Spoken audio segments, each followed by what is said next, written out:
All right. What's happening, Joe? Okay, so I did my homework. We said that we were going to talk about things that we didn't like about liberals, i.e. ourselves. And so I listened to a whole bunch of conservative guys and a whole bunch of middle-of-the-road guys, and then a lot of people who are clearly liberals but just hold conservative ideas, so liberals hate them. That was actually one of the points I was going to bring up that I don't like about liberals. We'll get into that anyway. So I did that. Which is like what? Just like you were just like listening to a bunch of podcasts? YouTube's podcasts, that type of stuff, news clips, like news interview clips. Cool. People yelling at other people on school campuses, a lot of that. Yikes. Yeah. So that was in order to try and see if I could gather any things I didn't think about. It wasn't effective. I'm going to say that much. Okay. So they didn't convince you. Yeah, which actually this is another point that was great.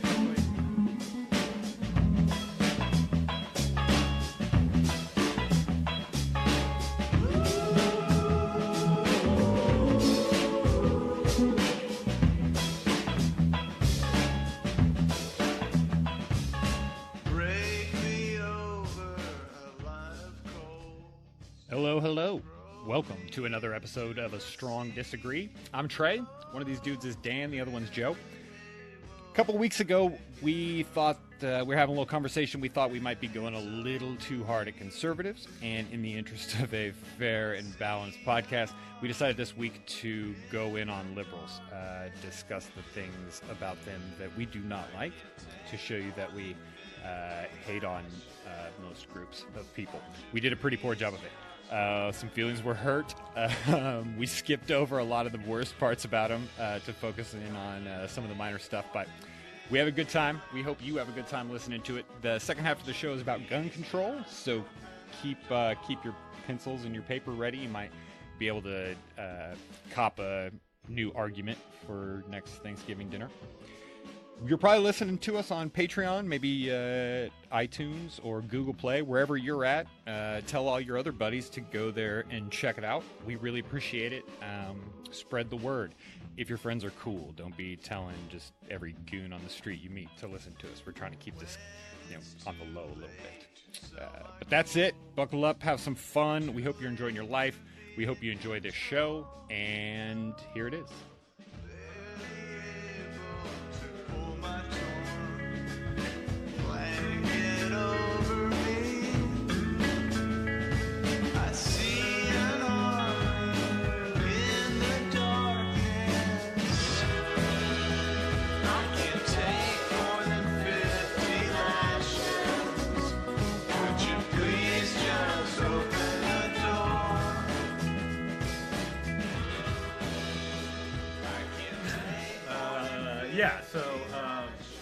Anyway, you guys got your things that you hate about liberals all queued up, ready to go? No, I was hoping that I'd be in a bad mood when we started the show, and it would just rock out, but I've been in like a pretty good mood today, so... Tell me what, see if you can piss me off while you're talking about liberals, and oh man, I'll go I don't hard know. on them. I don't think my idea is gonna get you guys that angry. I think you probably agree with me on this one. So, can we pick things that like? Oh, I don't want to get mad at you. I don't want to get mad at you. I just need to start talking about liberals, and I'm sure I'll get super pissed. Okay. Yeah. So, like my main issue with. Okay, so first of all, most of the things that I hate about liberals, I also hate about conservatives. I think the overwhelming majority of the problems that I have with the political parties is that they're human and they do bullshit human things. And so I don't know that we've really even done that good of a job about talking about like fair things that we hate about conservatives. We've just like done. I mean, we've done okay. Maybe I don't know. Anyway, but like, so I mean, there's all the usual stuff. Like, I just think they see things through a very biased, one-sided lens, right? Just like I think conservatives do and that type of stuff. But I tried to pick out stuff that's just liberal specific and not that contentiously liberal specific, and let's see if that works. So I've got like one or two. Okay. But they're shitty, man. Yeah, I feel like mine are shitty too. I feel like you could argue the corners of mine. Anyway, so I was in a conversation with a friend, and we were talking about. Oh my god, what were we even talking about? I don't know. Anyway, I brought up chimps being like our what we evolved from. Like I just made some passing comment about like like evolved from chimps, blah, blah, I don't know. Right. And she immediately went. This is almost verbatim. Very quickly. I can't do it as quickly as she did. Like she was on this point. Did she do it we evolved from apes? Yeah, like that type of thing. But she was like, we didn't evolve from chimps. They're not our closest ancestor. Bonobos are. People just invented that to come up with a reason to say that we were violent and excuse like our patriarchal society. Like Holy very quickly, shit. like something like that. Like super quick, on point. Like did not fumble over her words like I just did, and then just moved on. It was like it was very quick. Moved on. It didn't really have much of an impact on our conversation, so I didn't care. I just like let it go, and I was like whatever. So my point is not to argue who is our closest ancestor. It doesn't. I don't even think the evidence is in on that, so I don't even know that I care. But like, my point is to say, I think I see this thing that's happening on the left, much more at least than I see it happening on the right, which is this idea that we have to deny facts because the facts necessarily lead to values. So basically, regardless of if you think we're closer to bonobos than chimps or something else, whatever, let's say it just is true that we're closer to chimps. That doesn't mean that we have an excuse to be violent males. Like that doesn't mean shit. And for some reason, I see on the left this idea that like we literally have to just not talk about certain things and even entertain the possibility that they could be true or otherwise true because they lead us to these values that we don't like. And I don't know why that's happening because that's just not how facts and values work. So I don't that doesn't really make any sense to me. And it also like sets up a really big problem where it puts people in these weird situations where they have to like go listen to conservatives or go listen to the other side because they're seeming more reasonable because they're maybe in certain situations not denying basic truths or not denying some facts. So a good example of this for me personally is abortion. So I once was driving through Kansas and I saw this sign that said abortion is killing. And that was just mind-blowing to me because like I just thought that was so obvious. I was like, yeah, abortion is totally killing. But just to be clear, like I am very, very pro-choice. I don't even think men should be allowed to vote on the issue. I think clearly just women are affected. They get to vote. Men don't get to vote. So like I'm very pro-choice. But it doesn't mean that I don't think. But... Yeah. And it's not that you're pro somebody getting to choose, but not you choosing. Yeah, I'm pro women specific choice. Right. All right. So my point is to say that like I was blown away, and then I went and talked to some liberals about this, and I kind of like made the exact same joke I'm making out about it now. Like, how dumb are those guys in Kansas? Like, what are they getting at? And many of my liberal friends were like, that's not a person, that's not a baby, that's not killing. I mean, end of story.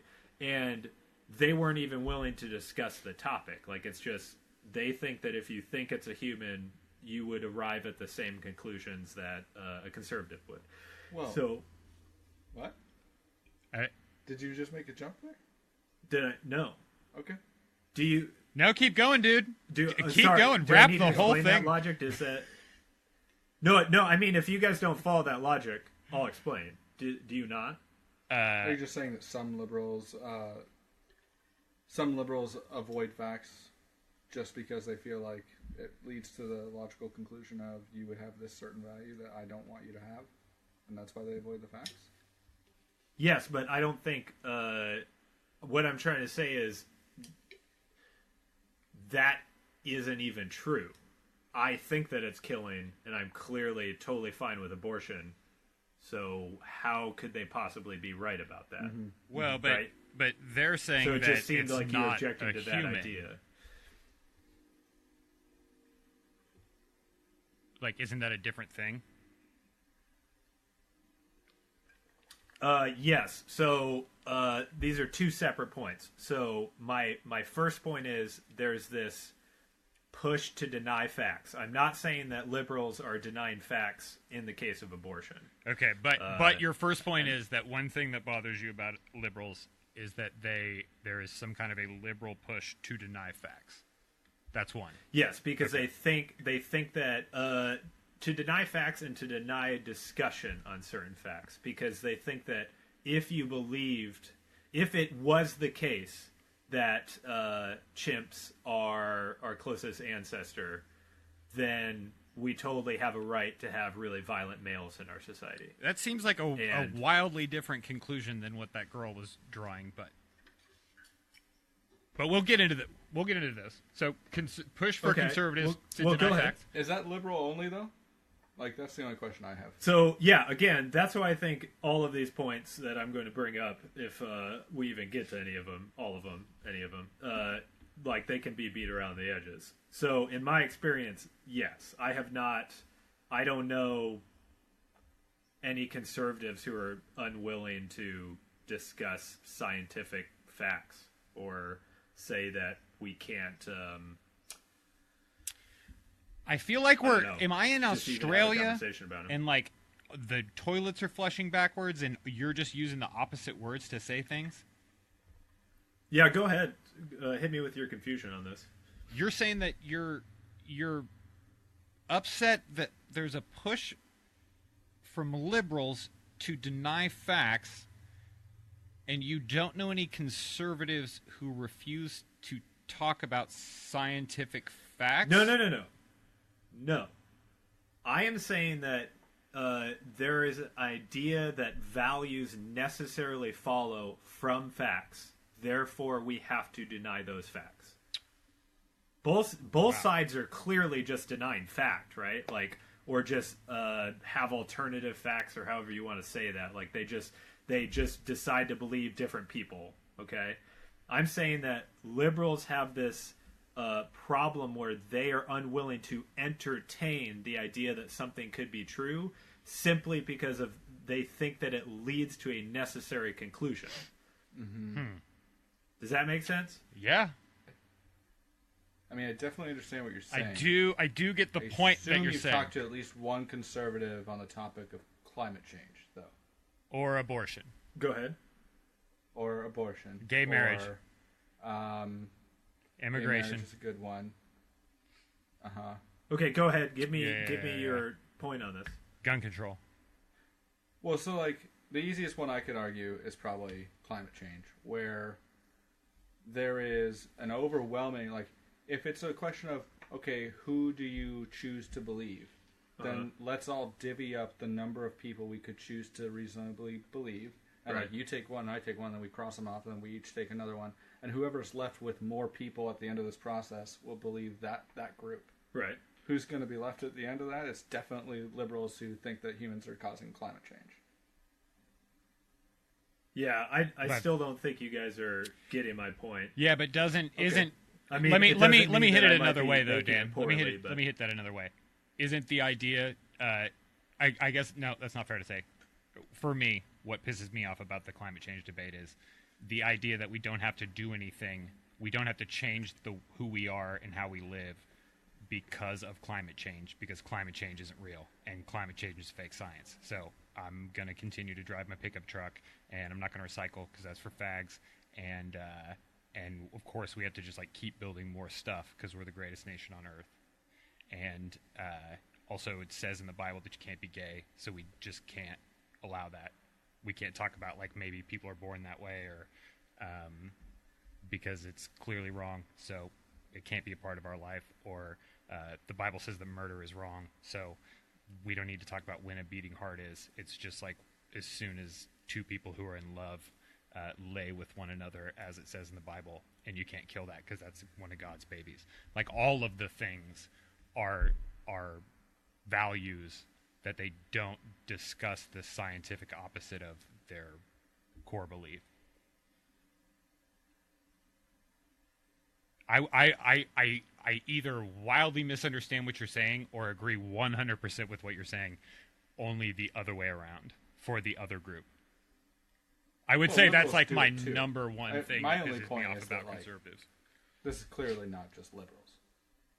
Yeah, I see what you guys are saying. I just And it's not even like liberals are the worst offenders, in my opinion, personally. But yeah, I don't know. I see a distinction, and Like if say it's just like not making sense to you, then like yeah. Like, what I don't was know- the- I don't know what else to say. So what was the problem with the girl who was saying that the reason that people said we evolved from chimps was to justify our violent behavior, and she was saying that that wasn't true, that it's actually bonobos that we're closest to. Like what fact was she trying to deny because of a value system? that we're closer to chimps. Okay, but if it's true that we're actually closer to bonobos and the perpetuation of the belief that we're closer to chimps is used by some to justify our violent behavior, how is she denying facts or refusing to talk about facts? Isn't she talking about the fact? So as far as I read what she said, and the point I'm trying to make is she is deciding to believe that we're closer to bonobos because she thinks that it follows that if you believe we're closer to chimps, we have a right to be violent. So in other words, she's buying their argument. Oh, I thought She's she was saying, like- denying the premise of their argument. No, I think she is buying their argument hook, line, and sinker, and therefore denying its factual basis. Huh. She's saying, yeah, like, if we were coming from chimps, like, we would have to be cool with the violence. But we're not coming from chimps, we're coming from bonobos. It's like, well, how did you get there? Do you have, like, a better scientific study than the study I have? No, it doesn't matter, because it's not okay that we're not violent. Like, okay, those things aren't related. That was not super clear. when you Yeah, told that it story. seemed like Yeah, I thought, I'm not yeah. saying it's your guys' fault for not misunderstanding this. I'm just saying, like, that is the distinction I'm trying to get you to see.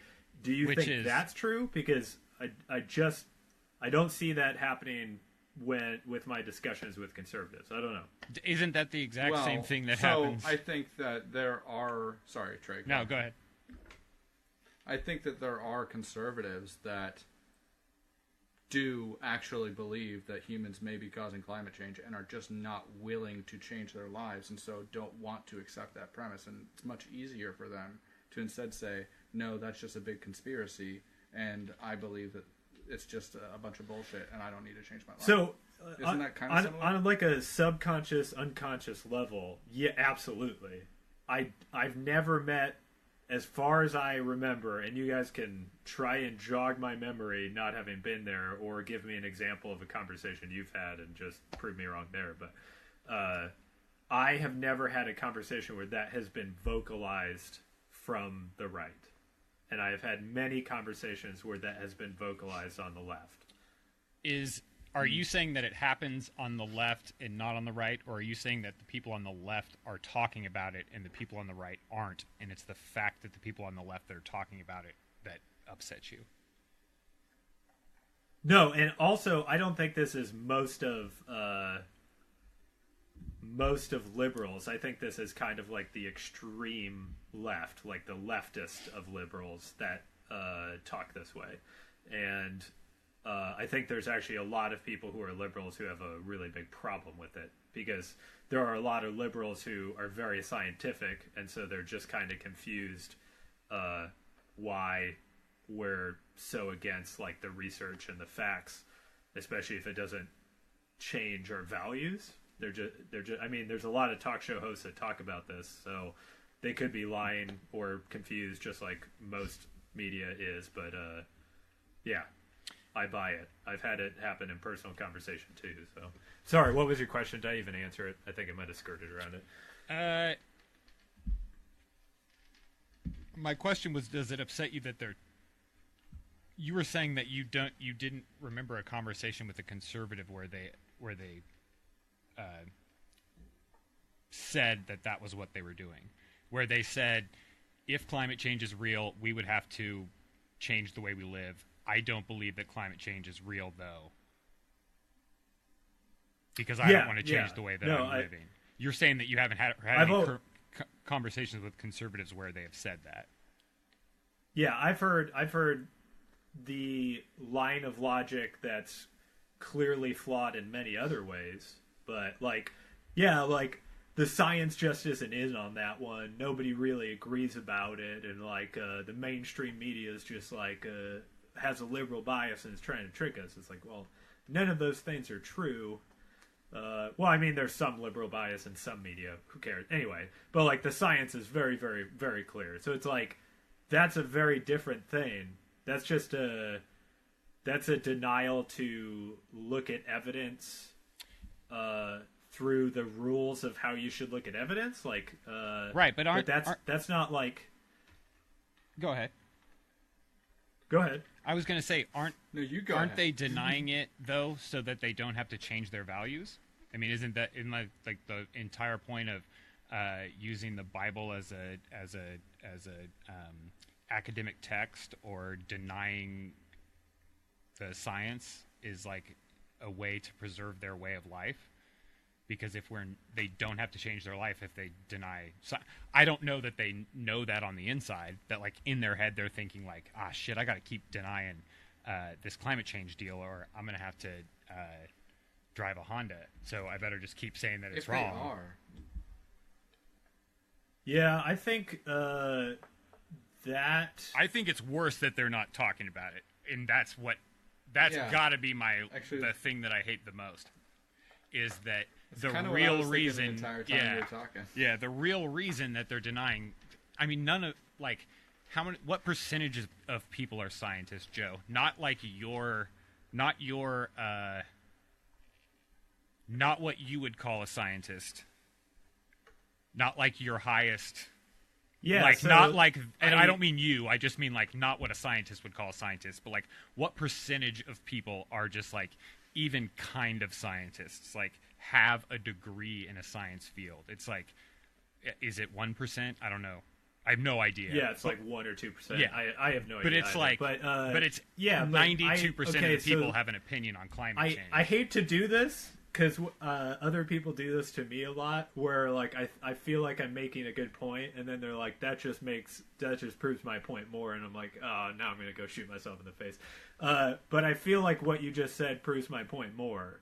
So I'm having conversations with very educated liberals who can talk really complicated philosophy with me, who are quoting percentages of DNA comparativeness, who are quoting morphological studies, and they are saying things like, we didn't come from chips because it's not okay to be like violent men.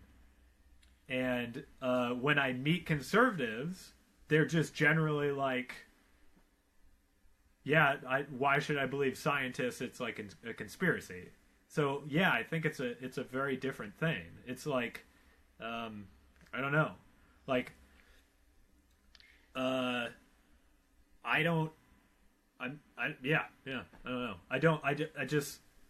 If it's happening on a subconscious level, that's very different. Like, I don't know how it would be better to just not know how to. I don't know that. Yeah. So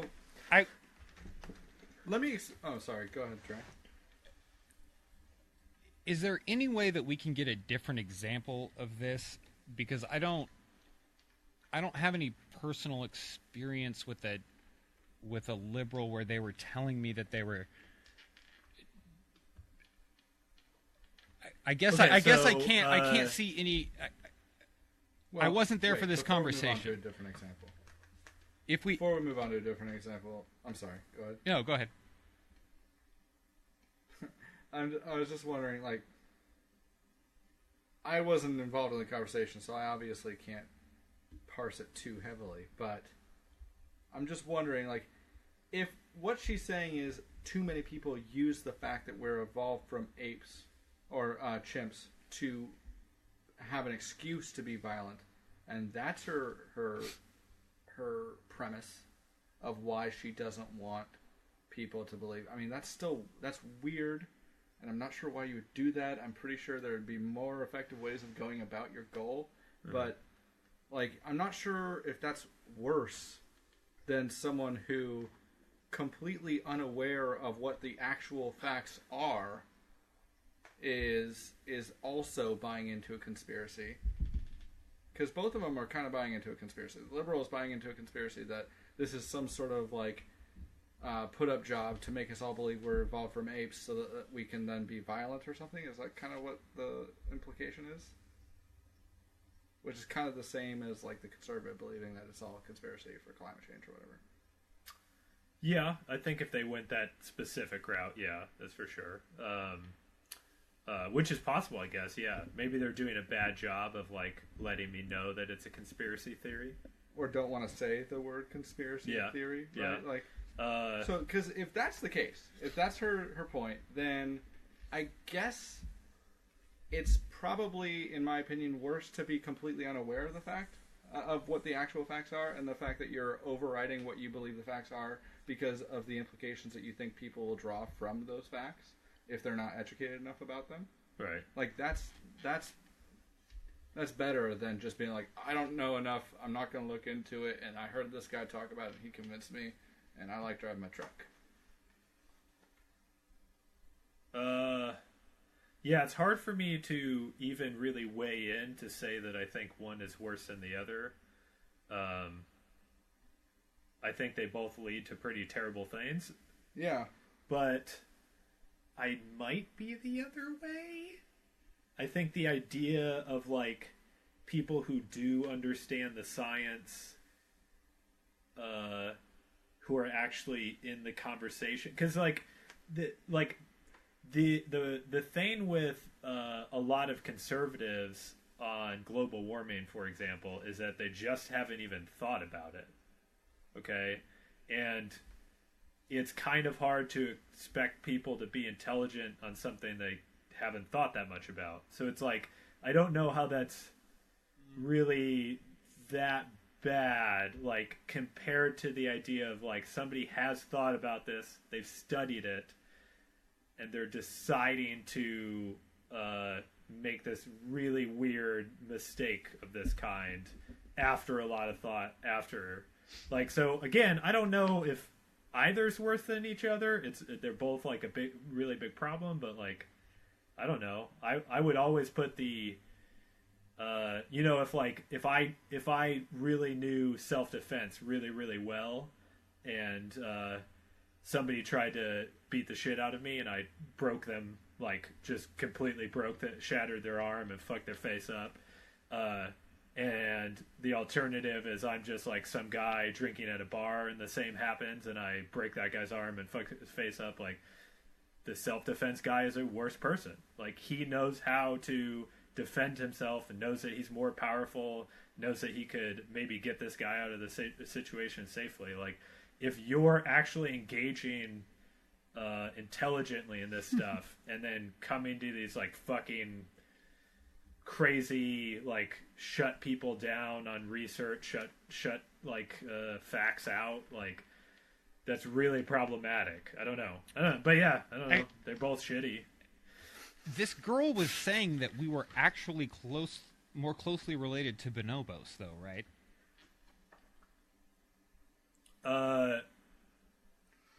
Like, her contention was that she was correct factually. From my reading, no. I'm not saying, like, I'm not saying was she correct. I'm saying her argument was that she was correct, right? It was her contention that we were more closely related to bonobos. also that the Yeah, maybe idea in theory, that we were yeah. more closely related to chimps has some like negative connotations. I mean, isn't there a huge difference if you have facts that are correct that back up your argument, or that you at least believe from the level of research you've done that you're correct? Phrase that question differently. Her contention, she believed that she was giving you factual information. That we are actually, in fact, more closely related to bonobos. And whatever that has to say about our, like, inborn violence levels or whatever. But besides the point, but like it's not like she was saying we share 97% of our genes with bonobos and 99% of our genes with chimps, but we shouldn't talk about the chimp thing because that would give us reason to be violent. Let's pretend like we are more closely related to bonobos. She was saying we are more related to bonobos, and the idea that we are more closely related to chimps is wrong and would lead us to be a more violent people or give people justification for violence or whatever it was. But she was saying that factually we were more closely related to bonobos. Okay, cool. So drop that part. You think the other part is true? About the violence thing? Yeah. No, I don't. I don't think it's true. I'm focused on, and it seems like you're focused on the other part. If you don't agree, it's like whatever. Let's move on to something you guys hate about. No. It's not that I don't really understand what she was saying to you. I can't like picture somebody saying that. It makes sense to me if she was saying that there are some people who perpetuate the idea that we are closely related to chimps in an effort to justify our violent behavior. And in fact, we are more closely related to bonobos. Sure. So that's like like that makes sense to me that somebody would say that. Or like that seems like a logical argument. I can't, without me being there or you telling me exactly what she said, I don't really understand what she was saying that like to deny the fact of the chimp thing. I don't really understand that. But whatever that was, if she was saying something that she believed was factual, that's got to be better than somebody who is denying facts in order to preserve their way of life or whatever their belief system is or their value system, who's like refusing to look at facts. Yeah, that's true. I don't think that is the case with conservatives. So you don't think it's the case that they're refusing to look at facts in order to preserve their value system? No, I think they're doing exactly what we're doing. They just have a different community structure, so they listen to different people of authority, basically. You think that there's like a conservative who's your age, who has your same background, has the opposite opinion of climate change, and it's because they've done the same kind of work that you've done, only they were listening to different teachers? Or that a conservative that's your age has a different opinion about whether or not homosexuality is a choice, or whether you're born like that because they've done the same amount of research that you have. They've just were listening to different teachers. Is that that's what you're saying? Is that they're just on the opposite side of the same fact? Yeah, I think that you're confusing something though. That like they start with the presumption that they can do the research in the Bible and in other places. Right? So they're doing research. They're just not doing it in science. I don't even think they agree with the precepts of science. So I just think it's weird to mischaracterize them as denying facts. They're doing like a shitty job of like building a system that can get them, that can approximate the truth, but they're not denying facts, right? What? Like their system gives them facts.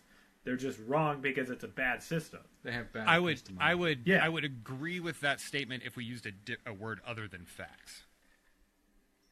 I mean, it's a wholly different thing when you look when you study facts about climate change, and when someone else reads the Bible and deduces an opinion about climate change, right?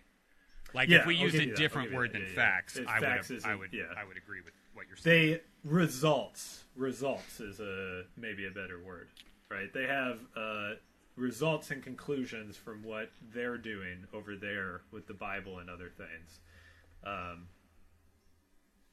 And I mean, some of them, unfortunately, are listening to, tenured faculty who are really religious and have written bad research and stuff. And, I don't know. I've been misled by bad research before. So, I mean, again, I don't think what they're doing is good. I'm not defending it or anything, but I just think that characterization is weird that they're, like, denying facts. Like, clearly some of them are. Right. Okay, sure. but we're using... Hold on, though. Use the other word that we got to there. Because that's another... I got the same problem with the word denying facts in that statement as I did the last one. No. I mean, the statement that they're denying facts is fair, right? But you're saying that if I said that they were refusing to look at results or to draw conclusions or look at information, how about that? I think I'm saying that, and then I also, not in a million years, would assume that there are no conservatives who are not doing, there are conservatives who are doing what I'm accusing leftists of doing, okay? I just think it's a huge problem on the left, and not that big of a problem at all for conservatives. I'm sure there are some, right? Mostly on the conservative side, what I see is not engaging in science at all, right? Just engaging in Bible, engaging in what my neighbor says. So, like, so there was a crop specialist, basically a spray insects and kill them specialist, who came and gave a guest seminar. And he mentioned that when he finally got farmers to start using nets to go out and see how many insects are in their field, he was saving them thousands of dollars because he could actually give them a scientific way to approach whether or not they should spray. So, like, some bugs in your field, not that big of a deal. Sometimes it's actually even helpful. In cotton, for example, if you have some bugs, they do damage and your plant does better for some reason. Right. I guess it has some sort of defense mechanism. But anyway, so you're supposed to walk out there, sweep with this net. If you have more than 30, you spray. If you have less than 15, you don't do, something like that. A scientific approach. And he was like, we're saving them hundreds of thousands of dollars. These guys were just spraying needlessly. And one of the students in the class asked, like, well, how did they know they needed to spray? Did they just, like, drive out to their field and see, like, one bug and then decide to spray? And that was all of our assumption. They just thought that if you see one bug, that's enough. And to us as scientists, that was horrible because it's 30. 30 is what we need, not just one. And he was like, no, they don't even drive out to their field. They just ask their neighbor if their neighbor's spraying. And if their neighbor's spraying, they spray. So it's this whole thing of, like, we're doing it on a schedule. It's this whole thing of, like, not even being aware, not even being engaged in the science of it. That's not even a thing that's, like, crossing their mind. And so my friend asked him, like, this was like 5 years ago at this point, and nets have been around for 40 years. And he was like, how long ago did you get them to start using nets? And he was like, 2 years ago. Like, so that's a very different thing to me than having the net and having the 30 bugs and being like, nah, I don't have 30 bugs. Like, if I had 30 bugs, I'd have to spray my field. Like, that, it's not a denial of fact, if that makes any sense. I just think it's I understand the argument that you're making, I guess. I don't understand the translation to the real world, though. You're saying that this is that you said a minute ago that you agree that some percentage of conservatives probably are doing this, but you think that it's a major problem on the left. Okay. Yes. Besides a personal conversation where where neither Dan or I were there. Do you have an example of this in of this happening Yeah, I have in a ways whole that bunch. like we can? That way we can kind of nail down. Does that make sense? Like if it, like what is a way that I would see this problem? How would I see this happening? Yeah, so one of them is it's like a similar issue, but it's characterizing people who are clearly liberals as far righters just because they hold a couple of opinions that the left doesn't hold. Hold on though. So- Let's get back to the point of people who are the values denying facts for value systems though. Oh, this is that, yeah. So in the news, like it is very common to put people like oh God, what is that dude's name even? Now I'm forgetting a couple of Jordan their names. Peterson, Ben Shapiro. Yeah, but Jordan Peterson. Well, Ben Shapiro is conservative. He's not. I don't think he classifies himself as the alt right. I don't. Anyway, but Dave Rubin. yeah. Oh yeah, Dave Rubin, Ben Shapiro, or theoretically Ben Shapiro. We could talk about him in a second. Jordan Peterson, Sam Harris, Steven Pinker.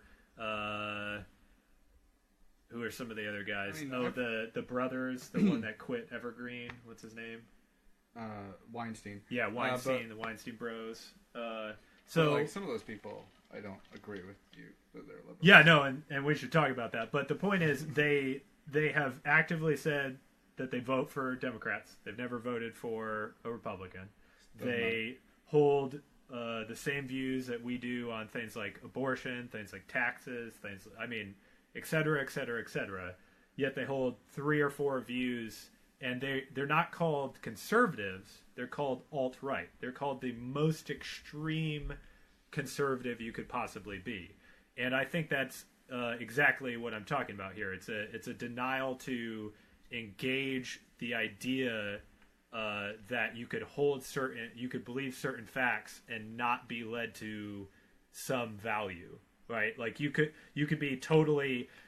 This also happens with like how liberals treat black conservatives. Like liberals are always like, I've heard many liberals say things like, "I just don't understand how black people could ever vote for a conservative," but that just doesn't make any sense. Like, black people are religiously more conservative than white people percentage-wise. They're more against gay marriage. They're more against abortion. There's just this whole slew of issues that they're very conservative on. So it's like, what the fuck do you mean? Like, so yeah, Is I that think you're talking about that's a good stereotyping? example. No, sorry, stereotyping is a separate issue. But just getting on this idea of my second example to you outside of this one conversation I had with this girl that you weren't there for, which is fair, and that I could be horribly misinterpreting, also fair, is just how these non-conservatives are characterized as conservatives, or if they are conservatives, are characterized as extreme conservatives for holding not extreme conservative views. When you say that they're characterized as extreme conservatives, you're referring to the label of alt-right. That's Yeah, applied to them, specifically right? alt-right. Yeah. Which maybe What isn't is the fair phrase- to call that extreme conservative, is it? I that's what I'm about to say. Is like, what does the phrase alt-right imply to you on its face? What do you mean on its face? At face value, what does the phrase alt-right strike you as meaning? Like I don't from know. a I just that's like looked the up what it alternate means. right is what That's you're getting what at, I would Dan. think, Is right? Okay. it's not So, like, when I think of an alt-right person or label someone as alt-right, what I mean by that is they are what I consider to be a conservative, but not someone who will accept the conservative label for their own. Interesting. Okay. And I've heard many liberals use it in the same way. That's possible, yeah, if that's what's going on. I've also heard the use of they're super right, they're alt-right, or whatever. Yeah. I've definitely heard that before. I have not But heard I've it also in that first way, heard so. similar characterizations of the left by the right? Like, they'll call people like liberal snowflakes for instance. Like when, socialist. Socialist. Okay. That's a fair one. Kind of in the same vein, Uh, but the general idea is that it's not like a it's not Yeah. like a it's not a scale. Conservatism doesn't go like it's not a scale like from my grandma to George W. Bush to the alt-right. It's not like an increasing scale. Alt-right and conservative would be two different things. They share a lot in the Venn diagram, but it's not like the more conservative you get, the more likely you are to become alt-right. Yeah. Yeah, that's fair. I think that's just one interpretation, though. I think people do literally mean the most right you could be. When you say people, are you saying liberals who are calling these people that, or the people who themselves identify as alt-right? Probably both. I don't know that I have actually ever listened to anybody who considers themselves alt-right. I don't know who that would be. Probably leaders of certain hate groups. Are you is your thing about it that they're using that it's like a pejorative term? That they're saying that somebody who holds the alt-right kind of seems to make sense to me if it's a very big tent for somebody who holds some conservative or some liberal ideals, but also yeah, so if some that's what they conservative mean, I ideals. take my point back. Yeah, if that's what they mean, I take my point back. But again, I'd have to be more convinced about that. I'll go What look would the into it. what would the problem be with labeling those people alt-right? I guess.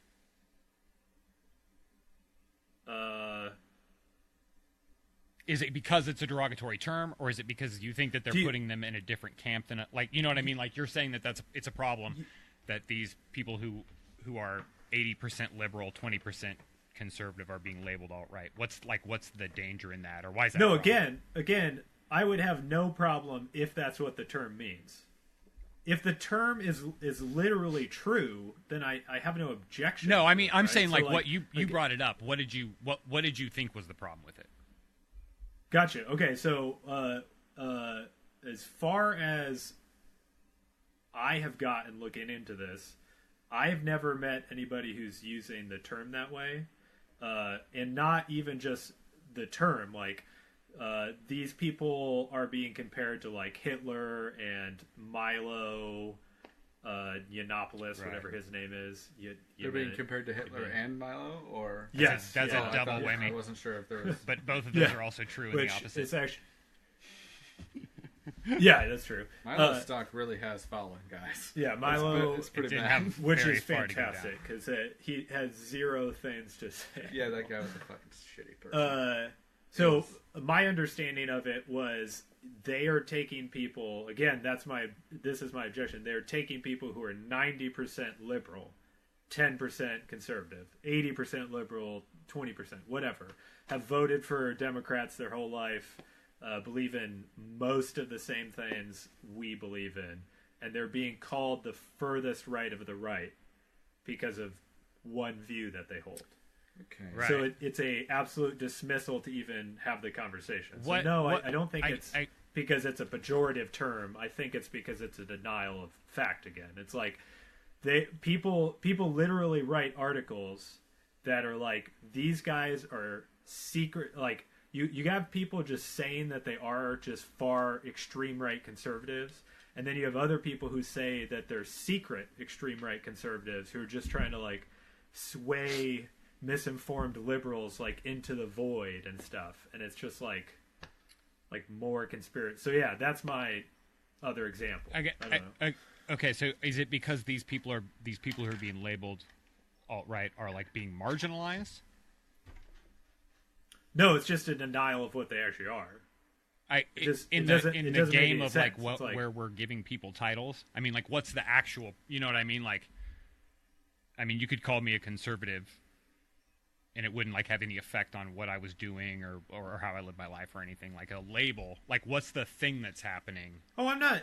Yeah, I'm not worried about it. The feelings. Right. I'm asking you I what. don't That's why I'm. Yeah. I don't think that you are. That's why I'm saying like what is the real. I think it is a denial effect. Just like that's it.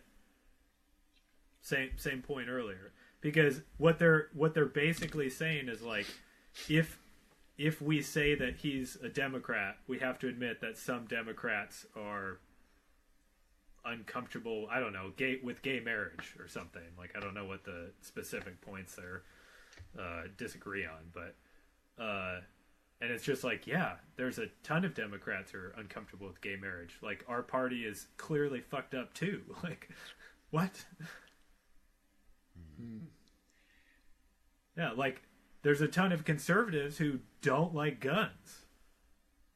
Just so. Yeah, it's just weird because, like, I'm sure that there are people that do what you're describing, right, but like at the same time,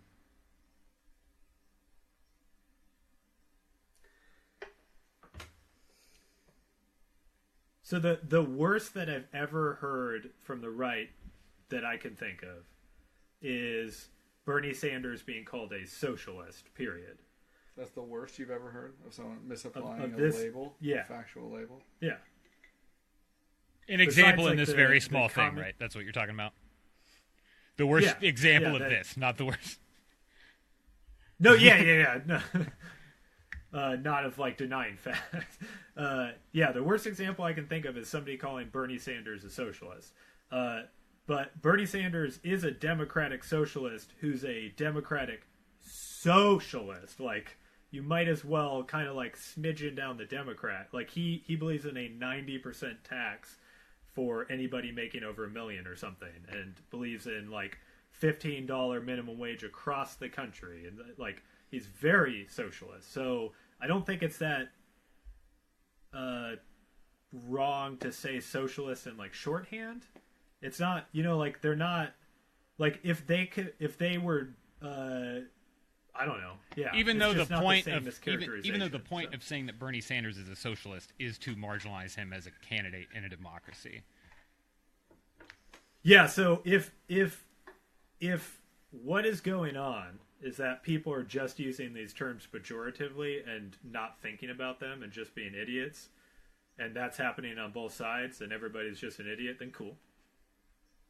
I think it strikes me as more like the people are like, I'm a member of this party, this political party, and I don't like what that guy is saying. And he is professing to be either a member of my party or allied with my party conceptually. Right. And that means that I'm standing next to a member of the Ku Klux Klan or whoever they're talking about, right? And they're like, I don't like that. So I need to otherize him and get him out of my group. Yeah. I just don't see that as... All right, cool. Well, let's just cut this short. You guys are not bueno on this idea. We agreed at the top of the hour it was going to be hard to say things we hated about liberals. Clearly, my idea is stupid. Let's do one of your ideas. Let's stop talking about it. If after an hour I haven't convinced you, give me your best shot so I can tear it to shreds, you pieces of shit.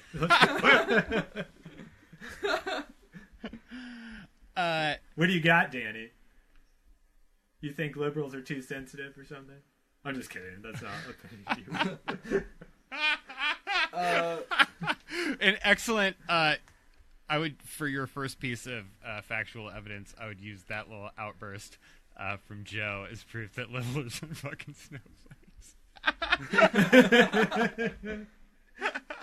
On the whole liberals are sensitive thing, like I've definitely heard conservatives talk negatively about liberals, especially like college-age kids that will shout people down from speaking in what is legally a public forum in some circumstances, and like deny them the ability to make their speech or give their presentation or whatever it is. Like they'll just shout over them and kind of remove the deplatform, I guess is what they call it, right? Sure. And while I agree that college is a place for freedom of speech, and that state-owned colleges especially that like have a public forum area in the center, you should be able to speak there, and that's freedom of speech, and that does apply. I also agree though that like the school is free to say like you can't just walk into a random classroom and give your presentation there. and say freedom of speech. You can't interrupt me. So like, there's definitely some limitations on it, but at the same time, I understand where the conservatives are coming from when they say you shouldn't shout that guy down. Okay, so like that's a pretty valid point that they have there. I guess the only issue I have with that totally valid point that they're making is like, okay, you're attacking college-age students. Like, oh, surprise, they're not making the best judgment calls at this age? You're kidding. Like, the people that happen to be liberal because of, how they were raised, that they're not making good decisions. I'm going to preemptively veto this. The point is that we're supposed to be talking shit about liberals, not conservatives. And you're just talking shit about conservatives again. Well, no. But continue. My point is that I do understand that, like, it would be ideal if these folks that were at the college campuses would not shout these people down and would listen to them. And I wish there was something we could do to convince them of that. But I guess I just don't, like, that's where it falls flat and it just fizzles out for me. As you pointed out, like, I can't, my mind can't say, like, that's a perfectly valid criticism that is just as on point as my criticism of this guy who has a whole life of experience behind him. Yeah, no, I kind of think that's fair. I'm also with conservatives and also with you and being like, well, what do you expect? They're like at liberal arts colleges and they're young. Like you're like really to Vassar. They're really mad because they finally just got the right to vote and they had to watch like a bunch of presidents that they didn't like fuck shit up for a while and like. Yeah. What? That's not the case. If you're in college right now, do you know how fucking cheesecake your life is? From 12 to 20, you had Obama. Or from like 10 to 18. Yeah. No. Yeah, that's okay, not. That's fair. That's fair. Oh, well, I guess. I mean, I had a similarly easy life with Bill Clinton, but. Yeah. And their world's fucked now that they have Trump, but they had fucking cheesecake life. See, here's the thing: you cancel in paradise and then you tear it away from them. That's way worse. Yeah, that's got to be way worse. Gotta be tough. I have a feeling. By the way, Obama's presidency was not paradise. And okay, what? So liberal problems for who? I got a few liberal problems. So Obama waited until he was like 6 years into his presidential stint to decide that like. He didn't want us to privatize federal prisons. Uh-huh. That's a big one. Yeah.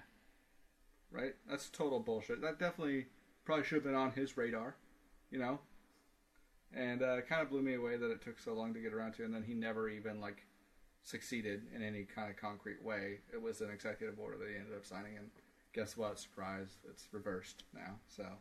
Yeah, what a piece of shit. It's...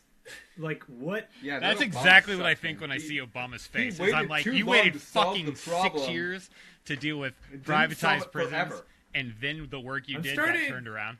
What a bitch. I'm really starting to think you guys came up with 0 things you hate about liberals. I You're fucking stalling. This episode is going to prove that we cannot be trusted to be. Here's the thing. Nonpartisan. Here's the thing. Yeah, go ahead. I think the first thing that you said, or like very upfront when you were saying that like the main problem that you have with the member of both political parties is that they're human. Is true. I would say that the main problem I have with both political parties is that they're like poorly educated humans who have something way more important to focus their energy on, and they do focus their energy on that, and they're also very loud. So the little bit of time they spend looking into these issues, they're able to sound like they're very invested in it. And they fight with each other about it, but it's super easy to like spend 30 seconds fighting on Facebook and then make it seem like we're at odds with each other and everybody's fighting and nobody has no idea what's happening.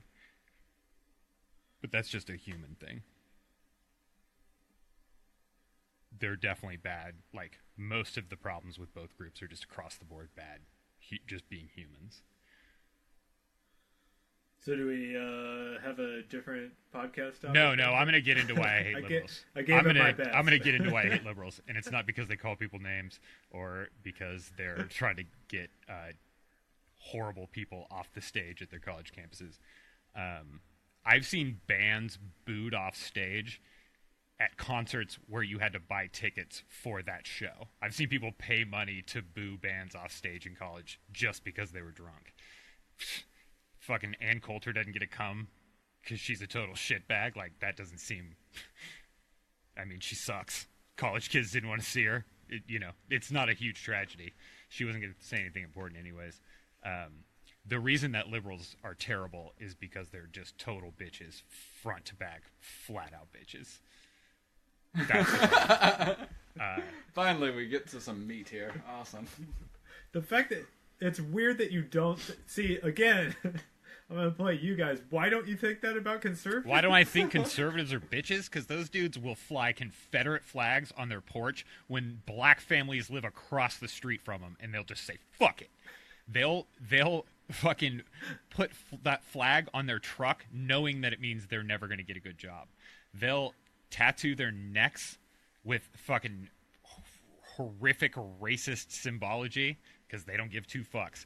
They'll definitely tell you that you're wrong and that you're going to hell straight to your face.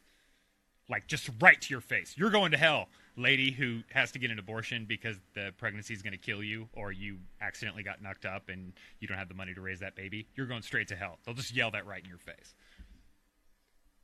I mean, they shoot people all the time. Absolutely. They shoot people just tons of times. What is the number just even this year? We're north of like 150 kids that have been killed this calendar year. And then we're like, okay, so you can't have ARs. And they're like, fuck you. Let that kid death count rise. They don't even fucking flinch. Those dudes are not bitches. They're crazy as fuck. Which you have to respect at a certain level. Sandy Hook was fucking children. Sandy Hook wasn't kids. That wasn't like high schoolers who were smoking weed and getting laid and they died. That was like fucking little children. And they were that exact day. They were like, you're not taking my guns. I mean, that's nuts. That's wild. Those dudes aren't bitches. But how are the liberals bitches? And let me count the ways. One, they've been talking to President Trump in DC. We'll just talk about it in DC. They've been talking to President Trump this whole time. That should never happen. Fuck that dude. They should have said, this dude's a lunatic. He's not fit to serve. We're not dealing with him at all in any way. We had an empty Supreme Court seat for 2 years while Obama was in office. It just sat for 2 years. That's the most valuable thing in D.C. is a Supreme Court seat. Like, by far the most valuable thing. And that shit sat there for 2 years. That is some straight-up bitch shit. I mean, I can go down the way. They're, like, super worried that somebody's going to say something that's going to offend them, so they attempt to get everyone to stay quiet, which is not the way you do it. You let them say things that are offensive, and then you fucking kick their teeth in, or you make fun of them. One of those two. That's the only way. That's how you fucking deal with people who are stupid. The reason that one side of our country has continued to stay as stupid as they have, the reason that one half of our country doesn't even drive into their field to count the bugs, they just call their neighbor to see if he's spraying, is because these people say stupid shit, and we try to like correct them or ignore it, instead of kicking their fucking teeth in or making fun of them, which is the way I think we should do it. It's fucking ridiculous. I can't imagine. Every time I see him fucking... Did you watch any of the debates with Trump? Why did Hillary Clinton not just say, this dude is a fucking pervert, he's a liar, and he's just stealing money from all of you idiots, and anybody who votes for him is a fucking idiot. And then just let everybody vote for him and have them think that. Well, shit, I'm voting for him. I must be an idiot. And then they just know. And then we could just continue to have the conversation instead of fucking having debates about what his fucking foreign policy is. Like, he has foreign policy. Like, it's ridiculous to give people to legitimize him or any number of candidates. that we legitimize by engaging in them in debate when they're clearly anytime you say that you think the world was created in 6 days, get that guy the fuck out of here. He's not fit to lead, right? But how many times did people say that? Never. How many Democrats are in office right now who are pretending to be Christians, do you think? Like, what percentage of it is? I'll give it a 30%. 30% of the Christians that are Democrats are lying, pretending to be Christians? Well, if they're representative of the country as a whole, then that would be roughly correct. Yeah, I mean, I would think that that's maybe fair. Maybe, I would say maybe 30 are flat out lying, and then there's another 30% who, like, just can't be bothered to... They're just like, we'll just go with that one. Fine. Depends on what you mean by Christian, too. Like, if they're claiming to be Christian just in, like, beliefs only. Then, no, I'm talking about the yeah, people who, like, they're running for ways office, and the journalists ask them, and they're like, yeah, man, I go to Walnut Baptist Church, man. I've been going my whole life. I'm a Christian. My wife's Christian. We're going to heaven. All that, that just say that shit. Yeah. Right. And they go every week and then, like, jack off in the bathroom. Yeah, or whatever. Through worship service. Yeah. I got you. Yeah. So I'm saying that's like 30% just flat out lying. Yes, those people. And then I think there's probably another 30% that just couldn't give two fucks. And if you, like, put a gun to their head, they'd be like, I just don't know what it all is. And that's people who hold public office who are telling, like, vast amounts of people that they believe in God and then trying to get them to vote for him. Yeah. It's absurd. The number of Christians, Republican Christians and Democratic Christians who hold office is very close to the same. But as like a makeup of the country, it's those two numbers are desperate. How is that possible? Well, because it's almost impossible to get elected as a non-believer. Yeah. And so no one's willing to take Yeah, the risk. that's exactly But how. you're Yeah, right. it's They're bitches for that. Yeah, it's that. You're right. That's the exact reason. I just don't even know if that's true. I mean, it that's is. been changing in the past, like, 10, 15 years, but, like, it's the whole country used to be Christian, so I guess What don't you know is true? That you can't be elected as a non-believer? No, that's totally true. Okay. The idea that, percentages? like, conservative Christians are in the conservative party, but Christians are in both parties. For sure. I think Trey's saying that perhaps more of the percentages of liberals who profess to be Christian are not, in fact, Christian, just saying so, than if you were to look at the same number of conservatives that profess to be Christian. Yeah, I'm saying the ratio of Christian Democrats to Christian Democrat politicians to Christian Democrats and the ratio of like Republican Christian politicians to Republican Christians it's not the same. Like Gotcha. it's not representative of our Okay. country. Whatever our number is, it's 70-30. 70% are Christian and 30% are something else, but like 92% of our politicians are Christian. But that number should be way the fuck off because all of the non-Christians are on one side of the table. Christians themselves are divided, but almost all of the non-Christians are on the other side of the table. That's why I'm saying it's wild. It's not representative. It's definitely a strong liberal skew for non-believers. I'll give you that. I'm not sure I'd classify it as like it's a strong majority, but definitely there's a good percentage that have gone the other way recently. Yeah, and I don't know what the numbers are. I'm just saying that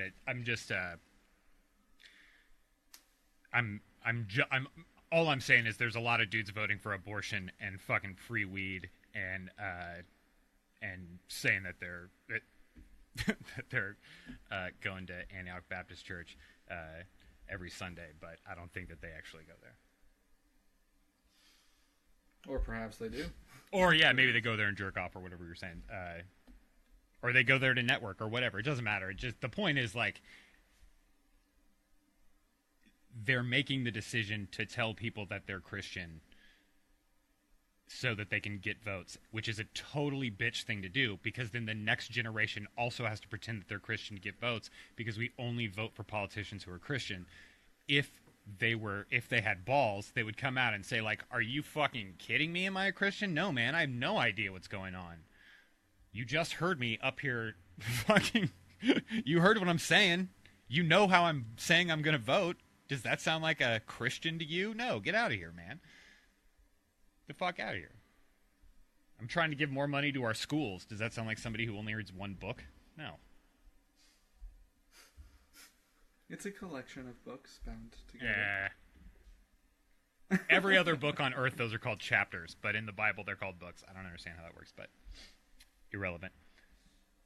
Yeah, so that's why I don't like Christians, because they're bitches, because they refuse to fight. You mean Democrats? I mean liberals. That I'm is sorry. what he- Yeah. The reason that's a different set of reasons. Okay. Any others?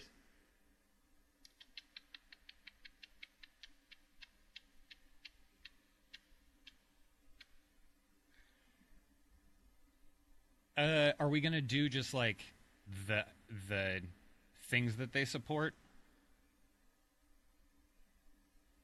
I mean, we could do that. Sure, is there a liberal thing that you hate? I mean, like, could we like, is there like a gun control? Like, we could have a discussion about. Oh, they waste their time on gun control. That's another way that they're a Yeah, bitch, totally for waste sure. their time on it. So like, And instead always of, lose. Like, coming out and being like, we should outlaw handguns because handguns are how mass shootings are done, and we don't want people to be able to conceal a weapon and take it into a nightclub or a school so easily. Like, if they were to do that, they would actually certainly lose a lot of votes from conservatives, and that's why they're not willing to do it. But that'd probably be a more effective way to try and stem the tide of mass shootings. That's for sure. Is to try and outlaw handguns? Yeah. Yeah, if you look at the number of mass shootings there are and you look at what weapons are used to perpetrate them, they're definitely handguns because you can conceal them. You have a large clip that has like 20 bullets in it. You can have multiple clips that you can also conceal, and it's super easy to get your hands on. Yeah, I agree with those things. I think the way that we should deal with gun control, if I was a liberal politician, is I would just come out and say, yeah, I'm not apologizing at any more fucking mass shootings. This is what's going to happen. We're going to get this number of mass shootings every year. So let's quit talking about it, because if nobody wants to do anything, we could be working on taxes. So let's fucking quit talking about how sad it is that kids got killed, because it's not sad at all. Even a little bit. That's what I would say if I was a politician. Which would probably not work out very well, but I was yeah, gonna it's say, like you we should parade, definitely everybody contact comes campaign out and they're manager. like, oh, it's a fucking tragedy. It's not a tragedy if we give everybody guns and sometimes people get shot and everybody's a lunatic and it's like totally unchecked because our healthcare system is shit. This is the exact... I would go out when there wasn't a shooting and be like, holy shit, there wasn't a shooting today. Is anybody seeing this? We're like 23 and a half hours into a no-hitter. Because that's way more surprising. We've had a handful of days this year so far where we didn't have. Yeah, it. like 6 So, or I don't 7, know what you're something like talking that. about, Yeah, Trey. we should be celebrating those. A whole handful. You Yeah, but you I don't couldn't even think they hold were. all the days in your Were they hand. consecutive? No, God. That's the thing. I think that's what Danny's trying, or what Trey is saying. Like, you got to be psyched Guys, every time what you the fuck hit do you hour want? 23. What the fuck do you want? Yeah. No, 2 days in a row, like what, 48 straight hours? Is that what you're Where do talking you- about? Yeah, gun control. Gun control is the one that I would ride on because it's not the people who are making the bad decision and the victims are like equally represented. So like the healthcare problem is like it's a group of people that do have healthcare who should be working hard to get people who don't have healthcare in that same system, right? So like the victim. It doesn't pull from the same pool, which is like the same as like any kind of like a poverty problem, right? Like we should be helping this group of people, but it's like the people who are getting killed by mass shooters are just like, it's just everybody. So it's like a equal tax on all of us. Does that make sense? Like we can't we can't punt on healthcare because there's some people that need it. Like I don't get, I have healthcare. I don't, like, which is dumb. Obviously, I understand. Like I'm part of that system, but like there's people who have healthcare. They don't really need to give two fucks about healthcare. But gun control, everybody who doesn't pay attention to it is like it's equally possible that they'll be a victim of the next mass shooting.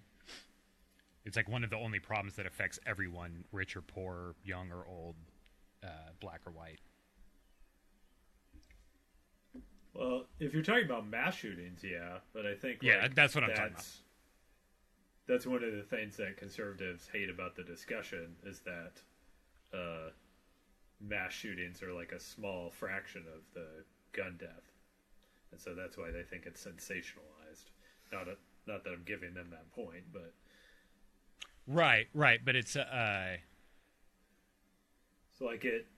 Like with mass shootings, yeah, the tax is probably equal. I don't know if that's entirely true, but I would bet it's close to it. But like with shootings, it's just clearly black Americans. Well, it's not all black Americans, but it's spread the right amount. Yeah, I was going to say it's spread among a couple groups, but it sits pretty tight in those groups.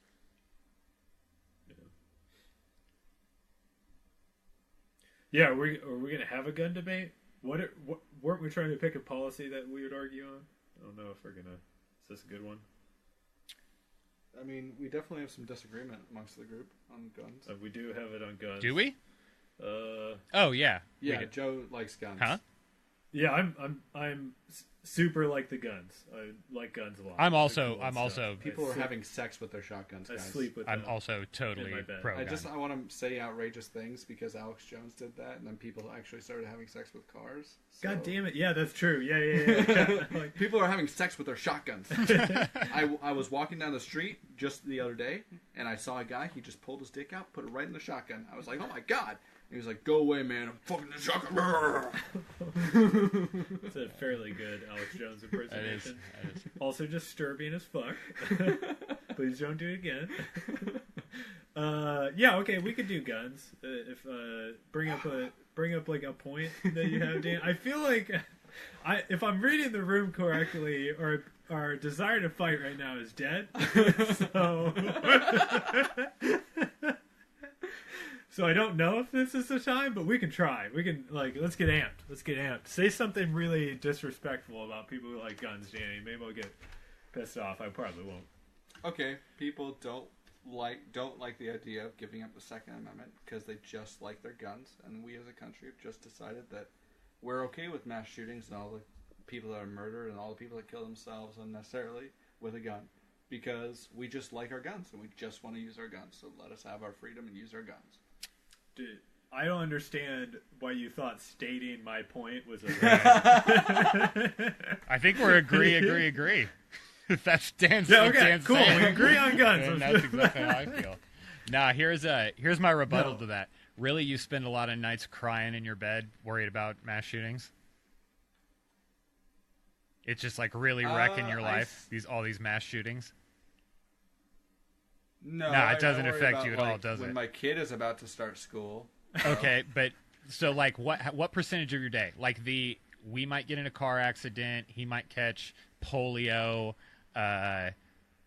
maybe he trips walking. Your day do you spend worrying about your death or possible 0%. I'm 0% worried about mass shootings, but I think we should all have guns. That's the difference, though. Well, I'm 0% worried about my death, just basically, period. I've accepted that I'm going to die and that I don't know how it's going to happen yet. So okay, but the argument against I know how it's going to happen. That's fine. Don't tell me yet. I still want to know this prize. Cool. If the argument against guns is that we need to prevent mass shootings, how scared of mass shootings are you? So far, it hasn't affected your life, and there's one every other day for the last almost a decade. Why does it matter how scared I am? There are thousands of people that are killed by guns every year that just would not be killed by guns. Might be killed by like a stabbing or something, or maybe they'd find another way, but it would not be nearly as easy. And in every place where they've gone and like Australia, for instance, they outlawed guns and basically said, unless you have a really fucking good reason, you can't have a gun. And they saw gun deaths go way the fuck down.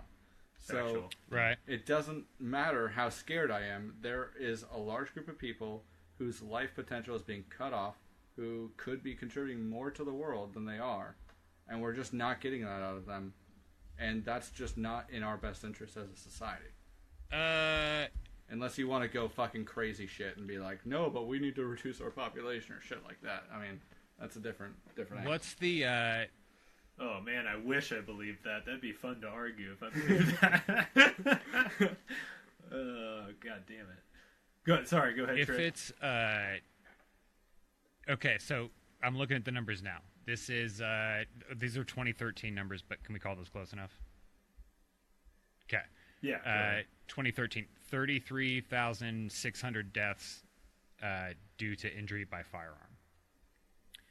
Okay, And 11,000 of those are homicides. 21,000 are suicide. Correct, yeah. Okay, so if I'll let you draw this number if you don't think it's 100%, but there's a number of that It's small. suicide. It's like, what, 1,000? I'm saying the 21,000 suicides. If we got rid of guns, Okay. that number decreases some, but Some people are going to jump off a bridge or do something else. any of the other number of ways that you could kill yourself. Yeah, but there are good studies that show that it would have a quite large impact, though. I mean, Drastic. But yes, It- I grant you it that. might- People don't like the idea of jumping off a building or I mean, I guess the next most popular one I hear is like taking pills or whatever, like an intentional overdose. Yeah, so those are that's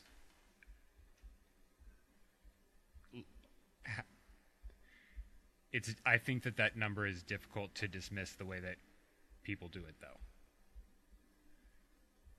The suicide by gun problem is a largely American problem, but I don't think it's Sure. only due to the gun thing. Let me give you the benefit of the doubt. We'll steelman you and say we prevent 0 of those suicide deaths. Do you still not think it's probably a good call to try and save those 11,000 people or 12,000 people? I mean, I don't think it's 0. I mean, I don't think I would give you half of that, but even if I did give you half of that, 11,000 homicides a year due to firearm. Uh-huh. All right. So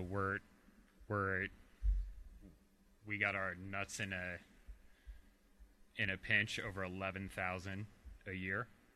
Well, you didn't even count all the impacts of firearms, of readily available firearms in our society, though. Like, that's just deaths and injuries that cause death, actually, is what you said, right? So injuries that didn't cause death are not counted in that number. Let alone, like, breaking, entering, armed robbery, assault with a deadly weapon. Like, none of that is covered in what you just read off. And Okay, all those fair, are but we crimes still that, like, okay. that don't take place with baseball bats generally. You know, like they take place because the guy feels like I have power because I have a gun, and this guy I'm going up against to go rob or whatever, even if he was to see me, can't stop me because I have a gun. Right, fair enough. That's a different. Those all lead to different problems for society, though. But agreed. I'll give you those. I guess, yeah, my point is that even if we were just to count the 11,000 unnecessary deaths of homicides, including the mass killings, which is, I agree, a fraction of the number of gun deaths every year, but it's still, you know, it's still worth it to me. Even if we were just to look at that,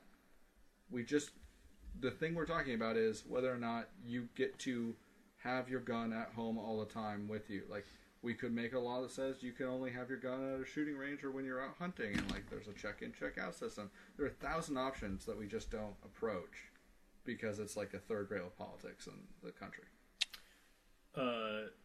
Quick aside, I think we just need to change the name of this podcast to Guys Discussing How Many People It's Worth to Die for Situation X to occur. The trolley problem. Yeah, it's with like X as literally the every variable. episode we're just like 11,000 is a good number for that one. Anyway, Well, let's take it back. Like, is it? Maybe not. Maybe that's the same podcast we've done 100 times. I mean, just to be as short as possible, the best way I would think about it is like the numbers got to be quite a bit more than car deaths before I would entertain it. But the problem is if we get to a point where we have self-driving cars, I'm not downing that number because less people are dying now. Right.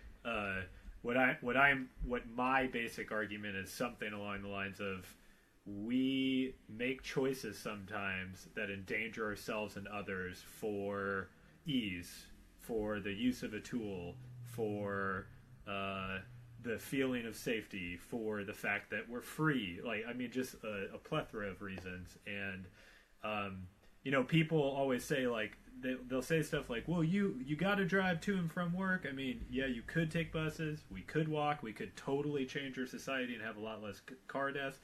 People say stuff like, will people use cars a lot more? It's like, I don't know if you've been to the South.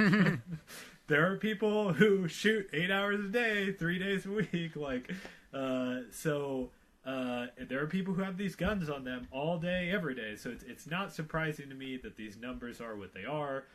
I'm absolutely for getting people's death as small as possible. I don't think it's worth it to trade... I mean, I'm just using quick shorthand. I don't think it's worth it to trade freedom. I could get into that anyway, but and I certainly don't think it's worth it to trade freedom when there's one group who really likes a thing and the other group has never used the thing generally, and they're just like talking past each other. Anyway, yeah. But yeah, I agree that some of your ideas can fix some of the problems for some people. I don't think so. The ideas that you gave don't fix. They don't. Well, they're like unacceptable solutions because they prevent the best reason for allowing guns. What's the best reason for allowing guns in your opinion? It's a well-regulated militia.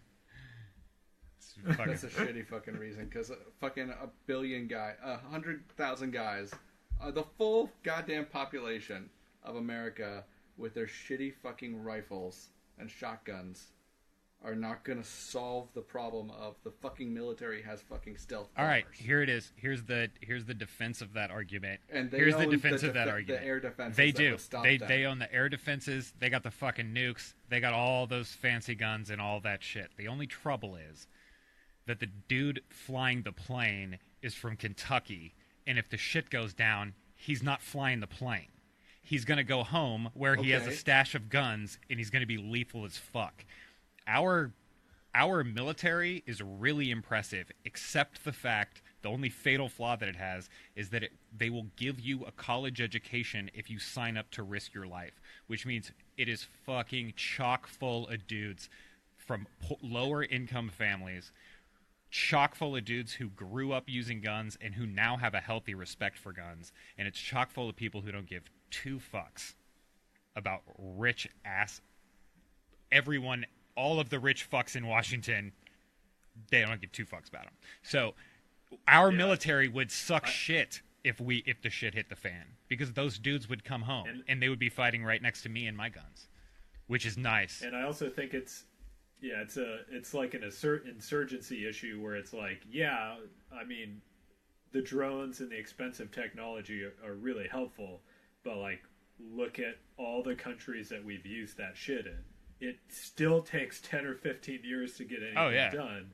We haven't won a war since 1955. You're completely not even accepting the whole premise of how this would actually happen. What do you mean? Right? So you guys are thinking that like the government on its own decides we want to take more consolidated power and take away the freedoms of the people, so we're going to unilaterally make a decision and like give orders to our military to fight back when there's an obvious rebellion. That's not how that shit happens. Okay? The shit happens where the government is turned by a group of people, a population, that has a certain set of values that they are able to vote people into power that institute these values. There's a percentage of the population that backs them up, and eventually they build up enough power to make the change. And then there's a percentage of the military that's on their side and a percentage of the military is not. Right. The percentage And of the they join military rebellion that's on or their whatever. Yeah, side shit gets is bad, going to be the but guns my for hire. point is that if you're the owner of the anti-aircraft guns and missiles and you own the destroyers and the submarines and you can fire them remotely and you have all the airplanes, and if people want to rebel against you, what are they going to do? Yeah, you're right. They'll go home and try and fight next to their neighbors. How effective is that going to be? Super effective. Not super effective. What do you? I don't understand what you No. mean. Are they going to nuke us? It's fucking.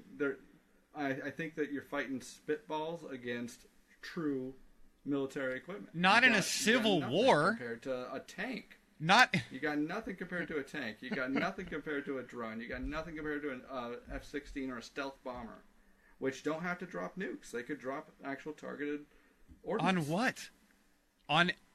On America?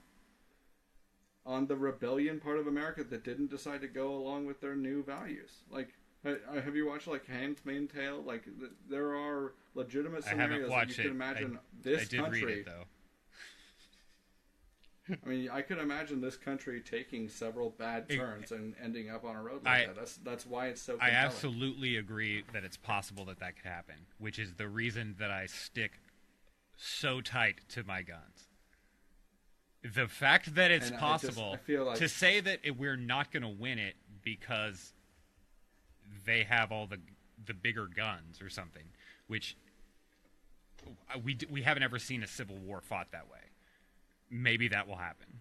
Maybe they'll just decide like 3/4 of the country they're just going to bomb the fuck out of. That would maybe be the way that they would do it, which would make sense to me. But one, I'm going to go down swinging anyways, and two, the threat that they would have to put down an armed rebellion is going to get us past a ton of hurdles, and has gotten us past a ton of hurdles that we don't even know about. Like, you have to decide. If you're the president of this country, you got to decide, like, if I do this thing, is the entire city of Wichita, Kansas, going to get their guns, which they have a lot of, and we know because of Facebook, and are we going to have to fucking kill also 100,000 not stopped it. Americans? Before. It's also not stopped it before, right? Like, that's the Civil War. How do you mean? Abraham Lincoln made a calculus of whether or not to sign the Emancipation Proclamation, knowing that it would likely trigger a civil war, knowing that those people were armed and that they had a lot of resources and would likely fight tooth and nail until the very death. But he signed it anyway. Like, the threat of armed violence is a slight deterrent, but it's not going to stop someone. And I'll point out that the balance of power in that situation was not nearly as radically out of whack as it is right now. If the same situation were to occur, if the South were to recede right now, and it was a percentage of the South, not like 100% of the South that receded, you would not have a good situation for the South. They would get fucking destroyed, in my opinion. I 100% agree with that. But that one time it didn't work. But my argument would be that one time it almost did work. Yeah. Like, the South lost Kinda that how I see it battle, too. but Not by much. not by a ton. I mean, in the end, they got stomped, but it was close Right. for a very long time. Well, that was- And if they didn't have guns, it wouldn't have been close at all. And I'm glad that they lost. Super glad. There's no war So in glad. history that I've ever been more on one side of. And I mean that in total. Every war, even that one, I would still am psyched about the end of the Civil War. I literally don't care if you even change the name and you call it the War of Northern Aggression. I like that I'm name still too. glad I like it that went the name way too. that It was went. fucking. We were so aggressive that they named the war after our aggression. Yeah, but it almost wasn't. And if those guys wouldn't have had guns, it would not. It would have been a fucking rout. And just in the aftermath, because the war was close, and because of like the bad blood that was spilt and the actual blood that was spilt, the South won a lot of concessions after that war that they didn't have to. Like, things could have been way worse Listen, in the South had they not put up that fight that they did. Things were not great, believe me, but they could have just come in and taken all their land and just made all those, like, white slaveholders into slaves, which would have been how I would have played it. But it's neither here nor there. But yeah, thank God they had those guns. And what if next time it's not slavery, but it's like the right to a free internet, or letting us marry whoever we want, or whatever the deal is.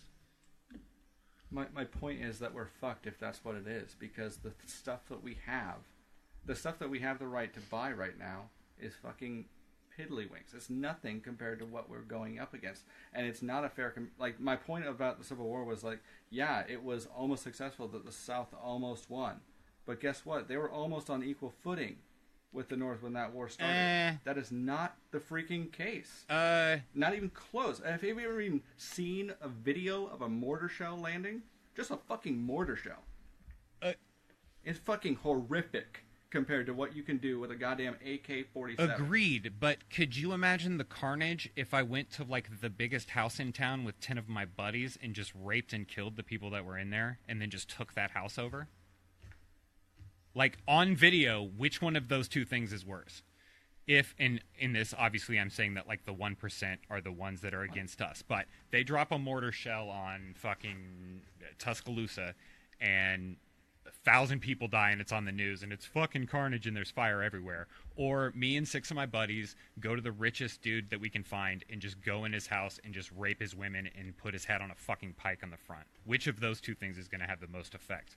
I don't have to kill 1,000 people, but I start putting rich guys' heads on pikes out front of mansions, and shit's going to turn. I mean, there's all kind. There is a lot to war now that there didn't used to be back, in the Civil War time.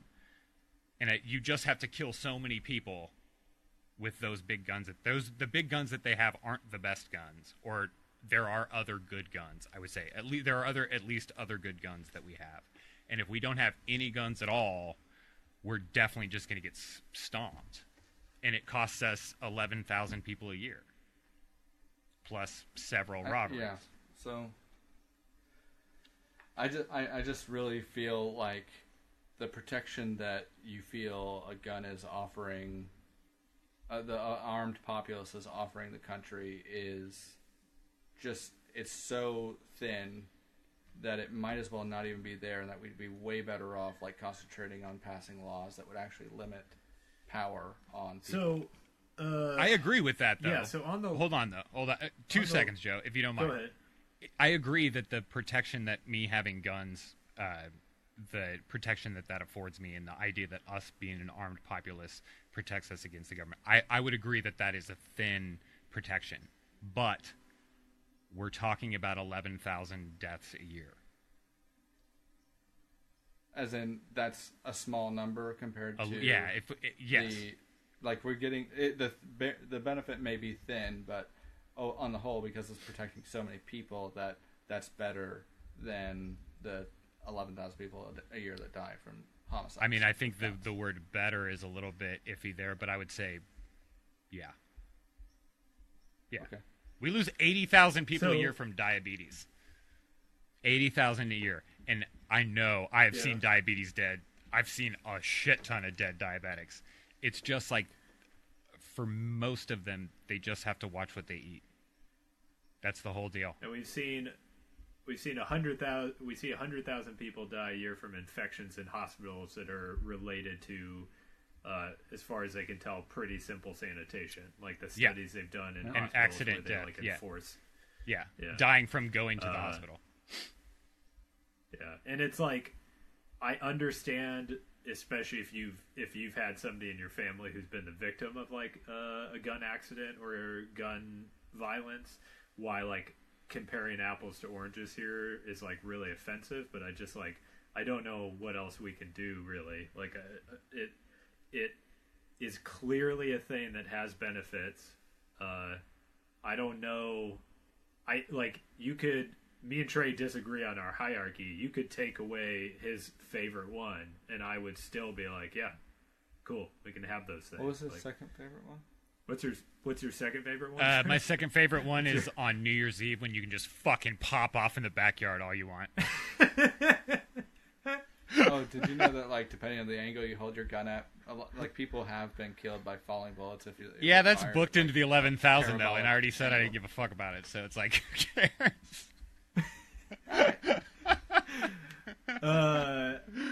Okay, so anyway, to get to the point, like, one of the things that I don't get about conservative or liberals on this, and this is like the point I brought up forever ago when I was talking about laws that don't that are kind of like voluntary and don't make a system that forces everybody into it. If liberals are so convinced that this is a way to go, why don't they make voluntary systems? Like, it's finally starting to happen that some states are doing things like, if you have a history of mental health or just think you might commit suicide ever, you can go put yourself on a voluntary wait list, and they will make you wait 2 weeks before you can buy a gun. And that's a perfectly good system that's voluntary, that doesn't remotely infringe on my rights, that might slippery slope me like 10 years from now, 15 years from now. It might be like, well, why not just put everybody on the list? I'll be like, God damn it, they slowly tricked everybody and piss, but like, that's a good thing. Like, if you want to have it where hunters store their guns in a locker or something and don't use their gun, I mean, like, you can make a voluntary system for that. The first step is not to take a huge percentage of the country that has guns and loves guns and respects guns and like the thing that I don't think people understand is like I have met people in towns of like 10,000 people in the South. They don't have a bowling alley. They don't have a movie theater. They don't have like a swimming hole, like a stereotypical Jesus. Southern thing. They all they have is guns and four-wheelers, and maybe horses or something. Like, so when they say that is their entertainment, that's not like a fucking crazy outlandish thing that they're saying. Like, they are using them the way that kids in the city race fast cars around. Like, it is a real thing to people, and there's history to it. Like, their parents have passed guns down to them, and like a lot of them are in the military and use guns. Anyway, so my point is to say, like, the first place to start that conversation is not like, give me your fucking guns. It might just be like, okay, like, I'll give up my guns. We'll make like a system. Anyway, I think that's a better theory, I guess. I don't know. It seems like it's a very... I'm not accusing liberals of what some crazy conservatives say they're doing, which is like, some liberals want to take away all guns, but like most liberals are not literally trying to like reach out and take all guns. But like some are, and the ones that aren't are kind of like, I don't know, like getting kind of there. Like they're saying, they're saying stuff like, yeah, I don't want to take away all guns, but I definitely want to take away your handguns. And people are like, whoa, what the fuck? Like, Well, that's yeah. the main gun I have. It's like that's a little bit of the problem of talking about guns. Is like, I think if you asked someone if they agreed that we should consider common sense gun reform, I think a lot of people would say okay, but you have to say a thing after that. And it's like, when you name it, then it's like, whoa, wait, what the fuck are you talking about? Like, we can have 9mm, but 45s? I got a 45, dude. Or I don't even have one, but I almost bought one time, and I want to get one later. So you need to calm the fuck down with your trying to, you know what I mean? Like, anytime you say one, then the other side, then conservatives have a chance to say, like, whoa, you're freaking out. You know, that's not a bad gun, or whatever. It, like, becomes a thing that you can actually talk about, and that's where you lose everybody. It's like, in theory, we should be doing something about guns, but anytime you try to take an actual gun away, nobody's trying to hear that shit. Yeah, I mean, I agree. I think that's got a lot to do with it. I think that the calculus is, I'm going to pay 90% of the political price for proposing a bill to institute a voluntary 2-week waiting period. Why would I take that cost when I'm not actually going to be achieving too much effectively, when I could, possibly bide my time and maybe bring up the bill I want to bring up? That's later. possible. Yeah, that's totally possible. I would be surprised I mean, on a state level, I could definitely see that being the case. I would be kind of surprised if like there are just cities in this country who could do that overnight. Like the idea that Olympia, Washington couldn't do that like in the next Washington 5 minutes. D.C. You know what I tried mean? to do Like, that, and they tossed out. It's called D.C. versus Heller. It's a famous case. They tossed the law out when Went they tried to- to outlaw handguns. Went to the Supreme Court. Okay, cool. Yeah.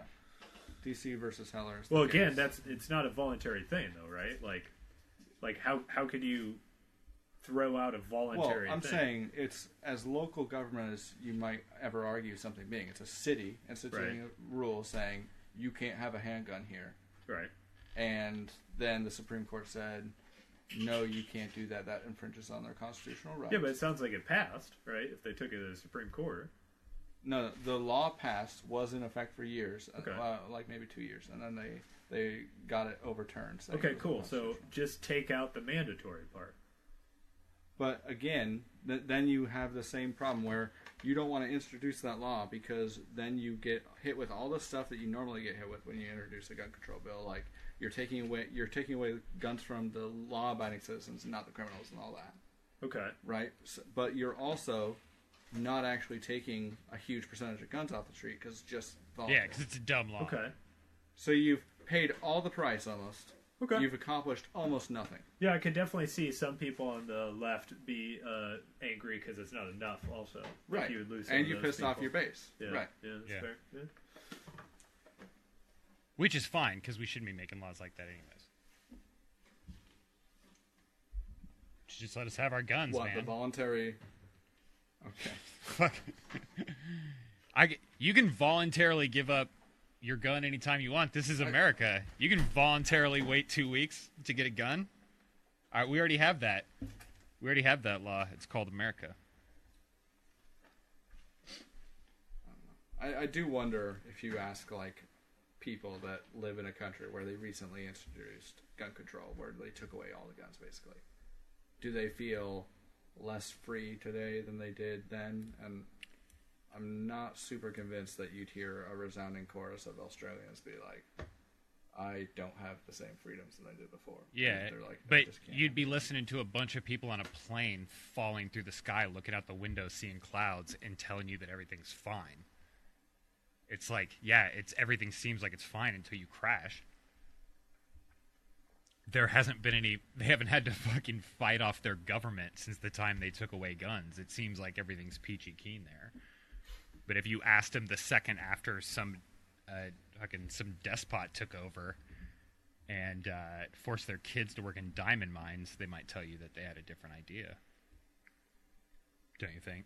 So, like, just as a question, Danny, if the president who tried to make it happen was Obama. Trump, would you be like, Try to what? Make what happen? if Trump tomorrow was like, okay, we're taking away everybody's guns, would you be like, cool? Oh my God, that'd be a tough one.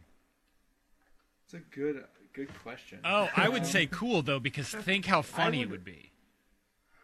It would totally be worth it. I would definitely lose the whatever feeling of safety I have for having a gun. I would definitely trade that to just fucking laugh in everybody's face till I peed myself. I think, I would probably adopt the same policy that I adopted when I heard that, like, we were going to have peace talks with North Korea. I was like, well, that's not who I wanted to fucking accomplish that, but, I mean, I guess. Yeah, let's do it. Let's Oh, try. he's exactly how. It's way better that if he did it than anybody else did. If Obama please did it, we'd never hear the end of that shit. But if Trump outlawed guns, we Oh, would just okay, I see fucking. what It you would mean. be I so totally agree great. with that. That's a really strong point, and I can't disagree. Oh, Sure. it'd be That's fucking a very strong point. fantastic. Obviously, we would have already declared war on North Korea had Obama made peace with North Korea. Yeah. Like, that's Yeah. clearly the case. Yeah. Oh God, that would be the best thing ever. So unfortunately the case. Oh, that would be the best day That's ever. that guy every day. Okay, do we got anything else on that one? I just really So Dan, We got pumped you don't up, have a okay. gun, do you, Dan? No, but I fired him a bunch of Yeah. times. No gun, huh? You got a bat under your bed? I have a bat in my closet, though I'm I'm not super convinced that I would be all that effective should someone break into my house. With You got a knife in your pocket? Most guys are, in fact, larger than I am, so... Do you have a knife in your pocket? No, and if I had a knife, I would probably not bring it out, because I think that, like, a good percentage of people end up having the knife used against them when they don't know how to use it. So Yeah. Yeah. probably not the best idea. I think those numbers are heavily skewed by the well, doesn't matter. Okay, you're not relying on Joe to protect you, are you? Oh, he is certainly not. I don't know why Danny would. Are you do Joe, that. like If I were, sleeping that at the would be a foot of really your poor bed? decision. Fucking keeping a watch. He has like a really dopey dog who would probably like bark a few times at the guy. You know. How far is the police That would station from your scare house? the guy, probably. A couple. Couple blocks, couple miles. Couple miles. Couple miles. Danny, Trey, in my opinion on this issue, are all so different. I really like it.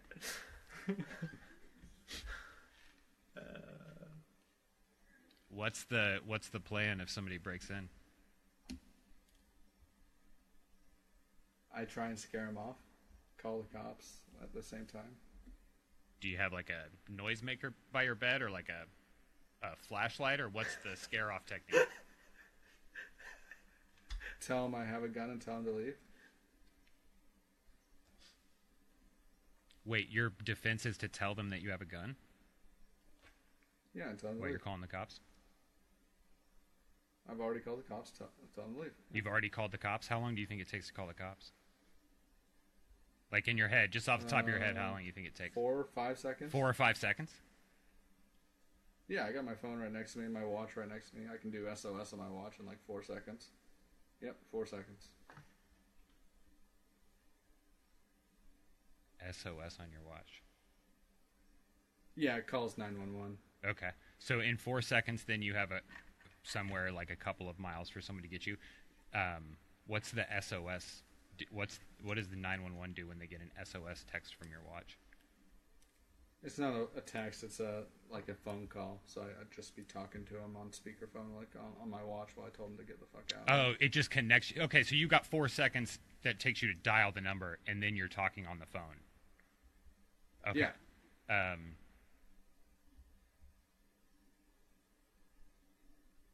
Is there anything else to that plan, or that's the plan? Well, I mean, there's obviously the hidden explosives that I have underneath. What do you mean? I just mean I don't have a gun. I'm going to try and either scare the guy or convince the guy to leave, because that's what I do if I don't have a gun. Like, if he has a gun, I'm fucked. I agree with you. But I'm not wholly convinced or if that he has I a had knife gun or a in that bat, situation, too, right? that I'd be less fucked. Yeah, again, I'm not convinced that I could wholly protect my family or myself, even if I had a gun in my house. There are circumstances where they could sneak into my house and kill my family. I could do nothing about it. And I've accepted that. Like, that's the shitty part about living with other humans. Right, but it's possible. I don't have a gun in It's the house. possible that even if you had a gun, you wouldn't be able to protect your family. And I would say that that's probably a high likelihood. I have guns, and I think that there's definitely a chance. It doesn't it's not 100% safety thing. But if you don't have a gun, what are the different percentages in your risk assessment? It's drastically increased if you don't have a gun, though, right? Or a bat or a. Define risk assessment. Like, what's the situation? Are they breaking into my house to steal things so they can support their drug habit, or are they breaking into my house to kill my family? If they broke into my house to kill my family, I'm not sure that the risk percentages have significantly changed, whether or not I have a gun, and if I'm asleep at night and they're breaking into my house, presumably. To do this. What do you mean they're not significantly increased? What's a significant change for you? Because if I'm out, if I'm sleeping and I don't notice that someone's broken into my house, then whether or not I have a gun doesn't fucking change the equation.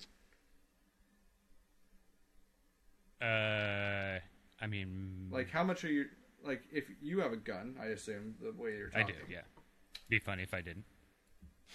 I know, it's so funny. Yeah.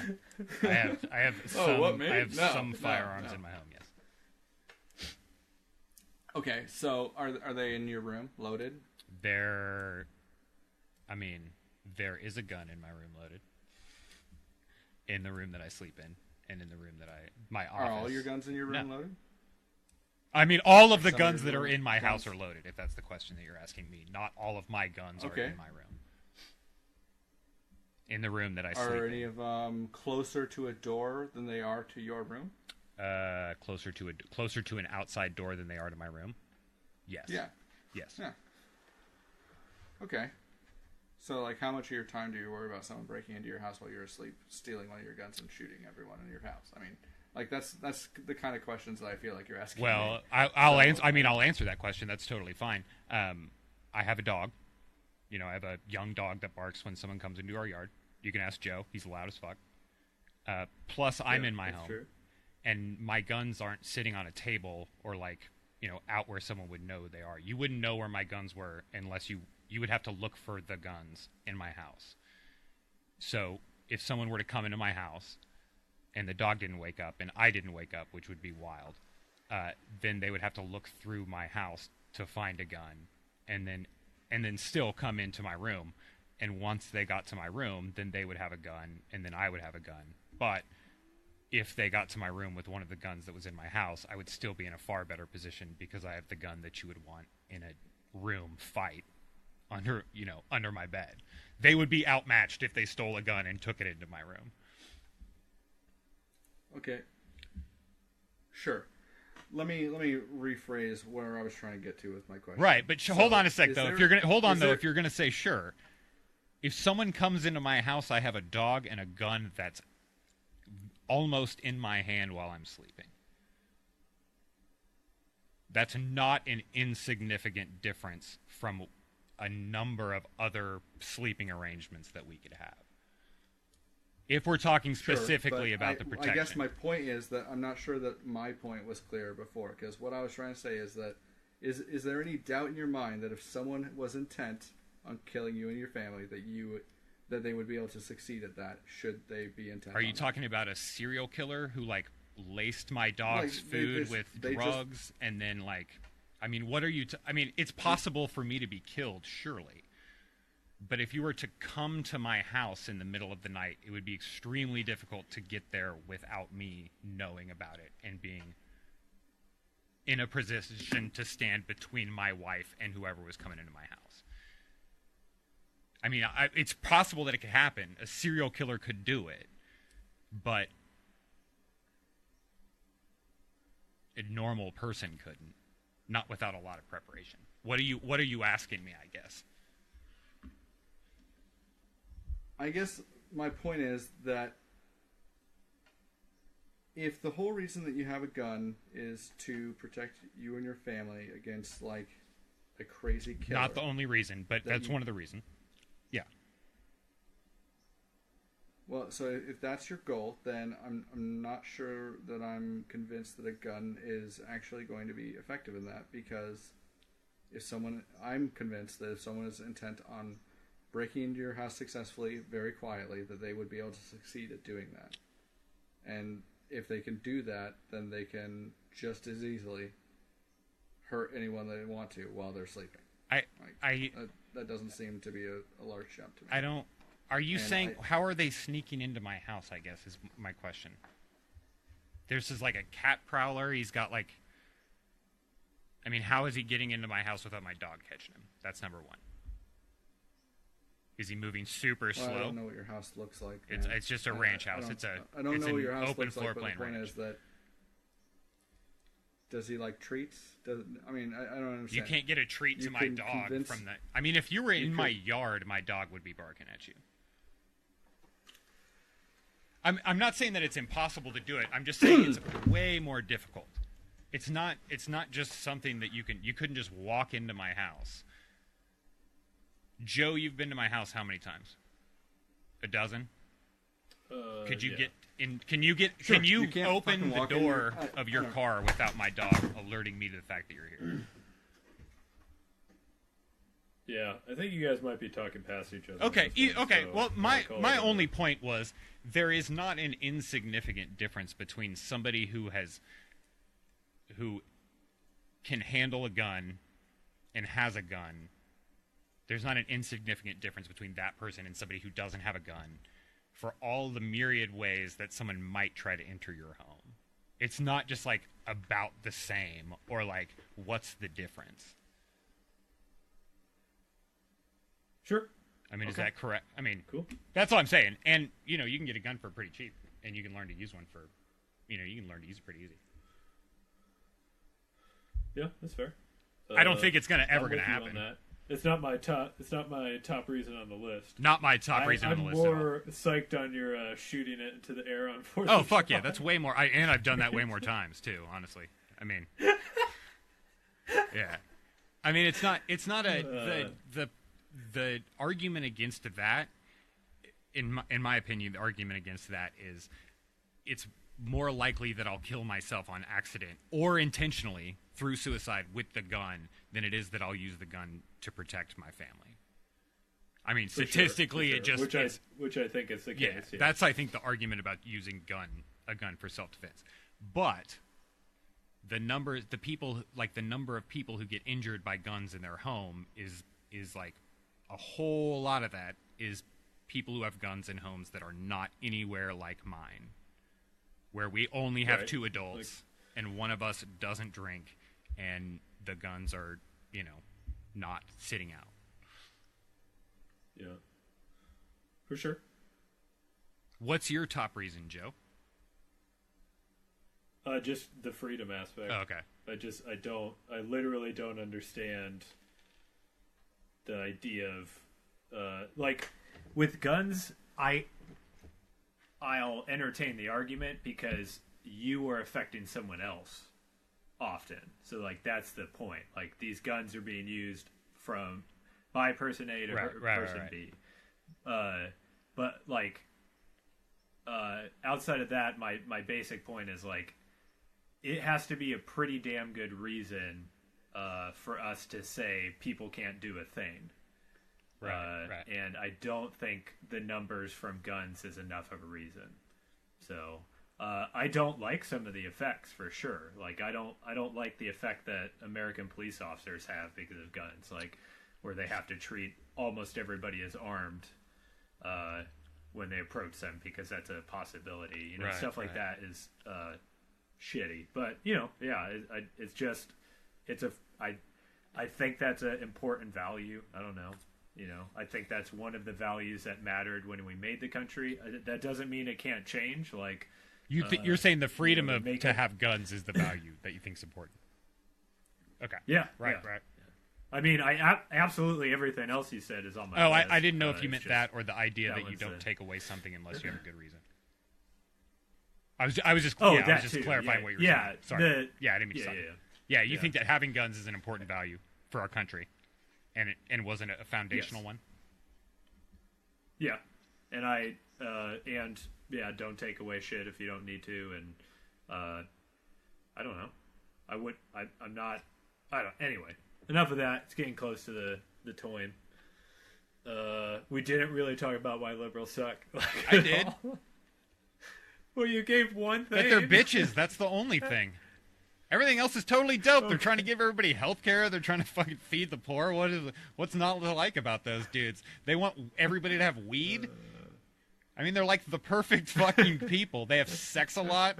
I mean, it's fucking they're the shit. They make all of the good music, all of the good movies, all of the good books, and all of the good style. What is not to like about these people? They're fucking great. I think you should cut out the everything in the middle and just be like, okay, so today we're going to talk about why liberals suck, and then you just say that, and that's the whole episode.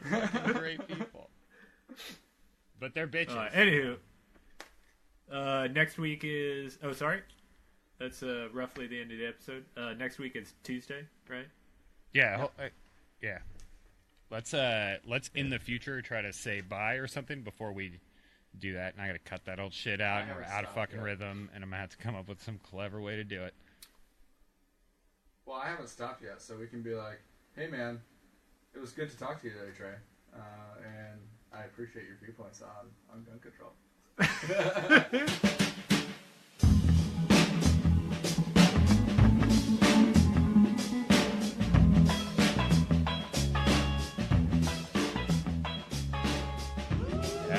That's a wrap, kids.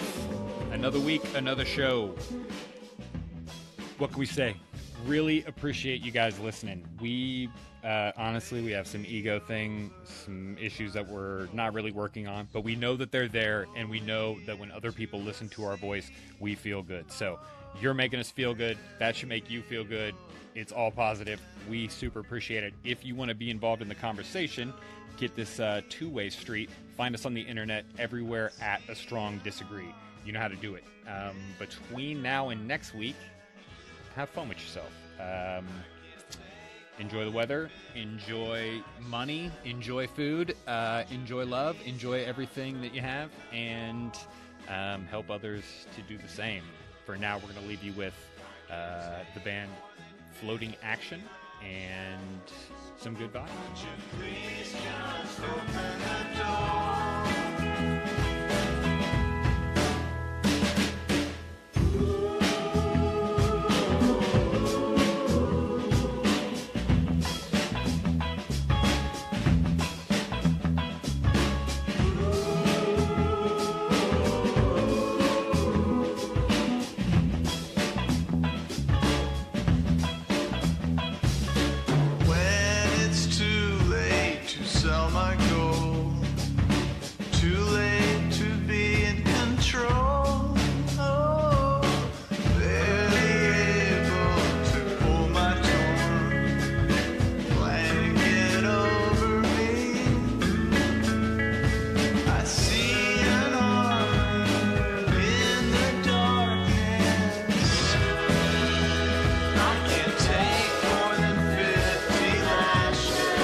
Traded food for my destiny.